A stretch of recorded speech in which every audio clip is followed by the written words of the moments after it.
ndidali mu mtengo. Undi umodzi mwa mibawa ya mtsinje wa mapanje. Pansi pake pali dziwe. Wina nkumaganiza kuti mu mtsinje mundi masambamo kuti ndikumbukire nthawi yomwe ndinkasambamo ndili mwana ubwana wokunditanthawitsa kunyumba. Ndidali ndikuwerenga news idali ndi nkhani yokhudza ine ndi Dorothy. Mutu wa nkhani udali chikondi chidulitsa mkono. Ngozi ya galimoto pabodza paja idangochitika ine ndi Dorothy titalekanitsidwa ndi ujo oyang'anira akaidi. Mwangozi inanso apatu ndi pamene anthu amadzuma zimene zidachitika kumtsinje kuja. Mwini galimoto adazindikira kuti adali pa chiongolero mkono wake utaduka kale. Mu news yomwe nalembedwanso nkhani yoti Dorothy ndi ochemerera anzake onse amatipepesa pa chifukwa choti gonjetsa 4-0. Anthu adatumizira aliyense wati muyanga ndi ochemerera aliyense wati muyanga khobidi la malodza. Adatitumiziraso chipepeso cha ufa ndi ndalama. Ndi amati kuti atsala nkumeta nkuti sudzula. Adatipota. Ndiye ndati nkuwuzeni kuti anthu amadzilakwira. Anthu amakhala ndi mipala nthawi ndi nthawi. Pa nthawi yomwe Dorothy adaucha nyumba ija ife ndi kugonja kwa timu yaying'ono, anthu a timu ya Dorothy adawuzanawa kuti alitumizire khobidi la malodza. Ndi anthu amayembekeza mwayi wawo monga uno adachinya 4-0. Moti Dorothy adalitumizira wanita mbala yapadera kuchokera ku ndende. Anthu adayiwala kuti ngakhale goli wawo adali wazisuzo, ine sindimaopsedwa ndi zimenezi chifukwa ine sindimachinya ndi bullet. Ya ine ndi njomba kenako mpira ndimangododeramo mu golo. Ndatchula zothawa? Inde. Ndidalero kuti ndipeze mpumulo pang'ono. Mwezi utangotha chotcheni nyumba ija ang'ono awo agogo adamwalira. Ataziyendera m'maula asing'anga adawuza kuti agogo adamwalira pa chifukwa chakutchedwa kwa nyumba ija. Amateni nyumba amabwezera chipongwe chomwe tidachita. Pa tsiku lomwe tidathawa ali nkuti awiri mwana awo amuna amalemuwo atabwera kuchokera komwe ankagwira ntchito. Mipeni idali waliwali m'manja kufuna kundipha. Sindikudziwa kuti nthawi iyi nkuti anyamata anga achitetezo ali kuti. Kapena sanafune kukhuzidwa ndi zinthu zapamtondo. Ndili mu mtengo ndinamuona Mwaphadala. Nditamuona maka zomwe zidatsatira pambuyo pomuona ndidaona kuti Mulungu mwini amakhala ndi chikonzero chake pa vuto lililonse. Mwaphadala nditamuona ndidadziwa kuti iyeyo amachokera kwa mpira. Mudzi umene uli pafupi ndi chipatala cha Nguludi. Kuchokera kwathu kwa Likwengo ukafika kwa mpira pali midzi iwiri, Gomani ndi Nkonga. Nthawi yomweyo nditamuona ndidadziwa kuti Mwaphadala amakacheza kumene ndi nzake Yaya. Mwaphadala atawoloka mapanje sadapite kwawo, adapita ku nyumba ya malume. Atafika kumeneku Alex adayala mkeka panja ndi kuyamba kucheza. Ichi chidandidabwitsa kwambiri chifukwa iyi idali nthawi yanga yoyamba kuwaona awiriwo akucheza limodzi.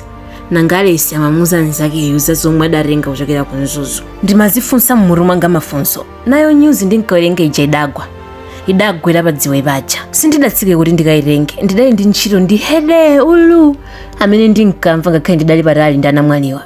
Ndidalero chifukwa maso anga ankaona anamwaliwa akupatsana moni wathabwa. Ndili mu mtengo ndimaganizira njira yowatutumutsira anamwali amenewa. Tsiku lina kandima kakungogwa kumene ndidali pa njira yochokera kwa Gomani kupita kwathu.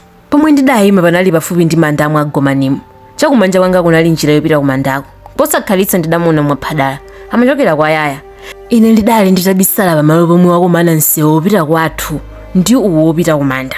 Mwaphadala amabwera kupumira mmwamba ngati adatutumutsidwa uku akuyang'ana uku nduko. Awo adali mantha.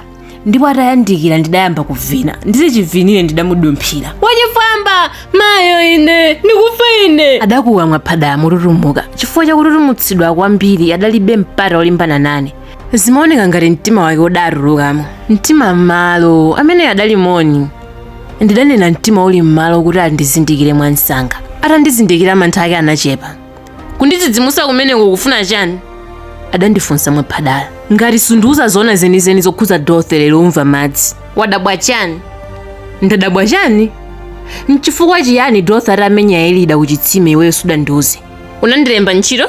Iwe mapangira nchi chibwenzi ndi mtsikana oyipa. Chiyani? Otcha nyumba mwapha. Iweyo ukudziwa kuti Dorothy ndi oyipa kale nkale umasoyera nji kukhala mboni. Ngati otcha nyumba ndinayenera kukamba zona zake. Zona? Mulungu. Ngati ndikunama chimphezi chinding'ambe pompano. Mwaphadala. Ndine mwana kuti ndingakhulupirire zimenezo? Inetu sindifuna zoongola ndi munthu. Nzanu ndili kumva mutu. Sindingakumvere chisoni chifukwa nanenso ndimatha kudwala ngati wina aliyense. Ndidamugwedeza. Ndidati, Mwaphadala, usamale. Ngati sunena zoona sindikusiya. Undidziwa. Nanga pampira amandichimera ndi dzina liti? Ali. Kutanthauza. Alinganiza. Nyamata yako mandizigoli. poyamba ochemera ankanditchula alinganiza mnyamata akoma ndi ndalama. Kenaka anthu adasintha, m'malo mwa ndalama adayikapo zigoli, chifukwa adaona kuti chigoli ndi ndalama makamaka cha pampira omaliza. Mwaphadala, zigoli zimenezi ndimazitenga kuti nyanga posewera umakhala ndi zithumwa. Iyeyo amadziwa kuti ndimapangitsa kuti timu yanga ilodze matimu onse. Ndinamugwedezanso ndipo ndidati, ilipo timu yomwe ili ndi mphamvu ngati ife? Nditamufunsa chomwecho adayamba kunjenjemera. Iyeyo amadziwa mbiri ya agogo amono omwe adabereka atate. Mkulu ameneyo amatchuka ndi nkhani ya mankhwala azitsamba. Anthu omwe ankamudziwa mkuluyo adamutcha mona maso. Anthu ataona ndi maso awo adalekeranji kutero. Mwaphadala amanena nkhani imeneyi nthawi ndi nthawi, nawo anthu m'midzi amanena kuti ana awo sangakwatiwe ndi ine. Amati kukhwima kwa agogo anga kumawaopsa, amati ndinenso okhwima. Tandiuze mbiri ya Dorothy, iwe ndine takulira limodzi. Chibwana chathu tikudziwana, ena onsewa ndi alendo obwera. Kodi namwaliyo andisunga? Inezo nditapa mkamwa ndimakana. Chibwenzi chanu chikafuna muzandinamizira ine? Adayankha Mwaphadala. Ndikunyengerere bwanji kuti ndimasukire. Iwe makamaka ufuna kudziwa chani za Dorothy? Kodi namwaliyo adzandisunga? Kundendaleka kuganizirako za ine. Ndidamufunsa mafunso a Mwaphadala kuti andithandize maganizo pa nkhani yomudikira Dorothy kuti adzatuluke ku ndende. Ndinali ndi nkhawa kuti mwina asungwana ena abwino adzandidosa ine ndikudikira madzi amphusi. Mwaphadala monga mkazi mnzake wa Dorothy anayenera kundimasula ndi kundiuza chenicheni. Dorothy adzakhaladi chimodzimodzi akadzatuluka ku ndende. Kodi chiwembu chotcha nyumba anali ndi Dorothy?